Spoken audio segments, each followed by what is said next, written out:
जैसे ही कैस को फोन आता है कि उसके वालिद की तबीयत खराब है, वो फौरन दफ्तर से भागता हुआ घर की तरफ रवाना हो जाता है। घर पहुंचने पर कैस की मां परेशानी के आलम में कैस से कहती है कि बेटा, तुम्हारे अब्बू बहुत ही फिक्र में है। जब से तुम लोग ये घर छोड़कर गए हो, उन्हें एक पल भी सुकून नसीब नहीं हुआ। अब ना तो हमारे पास कारोबार रहा है और ना ही कोई आमदन का जरिया। रोजमर्रा के खर्चे बढ़ गए हैं और इन सब परेशानियों ने तुम्हारे अब्बू को बीमार कर दिया है। इससे बढ़कर तुम्हारे सब भाइयों के चले जाने का उन्हें दुख सता रहा है। ये सुनकर कैस की आंखों से आंसू आ जाते हैं तो वो अपनी अम्मी का हाथ पकड़कर कहता है कि अम्मी, अब आप और अब्बू मेरे साथ मेरे घर चलेंगे। मैं आपको यहाँ पर अकेला नहीं छोड़ सकता। अभी तो अब्बू को चक्कर आए हैं, खुदा न खास्ता कोई बड़ा मसला पेश आ जाता तो हम क्या करते। कैस की माँ नरम लहजे में कैस से कहती है कि बेटा, तुम्हारे अब्बू तो कभी भी नहीं मानेंगे। वो अपना गौर छोड़ना पसंद नहीं करते, मगर कैस जिद पर अड़ जाता है और कहता है कि अम्मी, जब आपको कोई काम वाली मिल जाएगी तो बेशक आप अपने घर वापस आ सकते हैं, लेकिन जब तक कोई इंतजाम नहीं हो जाता, अब दोनों को मेरे साथ मेरे घर में ही रहना पड़ेगा।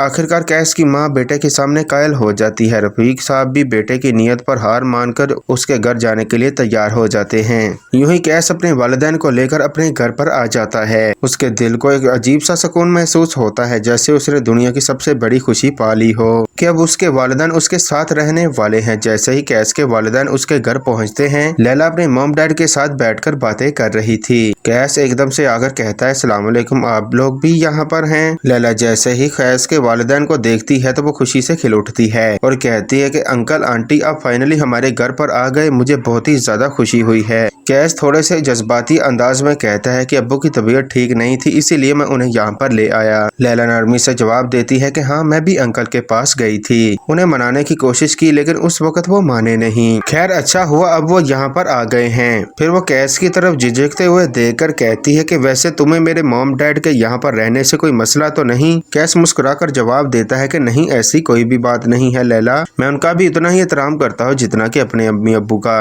वो भी मेरे लिए माँ बाप जैसे ही है। लैला ये सुनकर मुतमईन और खुश हो जाती है। अगली सुबह कैस की माँ अपने शोहर के लिए चाय बनाने के लिए कमरे से बाहर निकलती है, तभी लैला के वालिद भी अपने कमरे से बाहर आते हैं। कैस की माँ जैसे ही उन्हें देखती है, उनके चेहरे पर नागवारी के आसार नुमाया हो जाते हैं। वो फौरन अपने कमरे में पलट कर चली जाती हैं और दरवाजा तेज से बंद कर देती हैं। लैला के वालिद ये देखकर हैरत में पड़ जाते हैं। वो सीधा अपनी बेटे के पास जाकर उसे कहते हैं कि बेटा, तुम्हारी सांस बहुत ही अजीब औरत है, मुझे देखते ऐसे ही अंदर चली गई जैसे क्या हो गया हो। लैला नरमी से कहती है कि डैड, वो आपकी समदन है, जैसी भी हैं, अब आपको उनके साथ बनाकर रखनी होगी। ऐसा रवैया नहीं चलेगा, मैं अपना रिश्ता खराब नहीं कर सकती। और आपको तो पता है ना कि कैस अपने माँ बाप से कितना प्यार करता है। लैला का डैड सर हिलाकर कहता है कि ठीक है, मैं समझता हूँ, तुम फिक्र ना करो, मेरी तरफ से कोई मसला पेश नहीं आएगा। मैं कोशिश करूंगा कि सबके साथ एक अच्छा रवैया बनाकर रखूं। तो दोस्तों, आपके ख्याल में क्या लैला की नौकरी कैस और लैला के दरमियान एक नई जंग छेड़ देगी या नहीं? कमेंट सेक्शन में कमेंट करके अपनी राय से हमें जरूर आगाह कीजिएगा। चैनल पर नए हैं, चैनल को सब्सक्राइब कर दे, वीडियो को लाइक कर दे। मिलते हैं इंशाल्लाह किसी नेक्स्ट वीडियो में, तब तक के लिए अपना और अपने प्यारों का भरपूर ख्याल रखिएगा। अल्लाह हाफिज।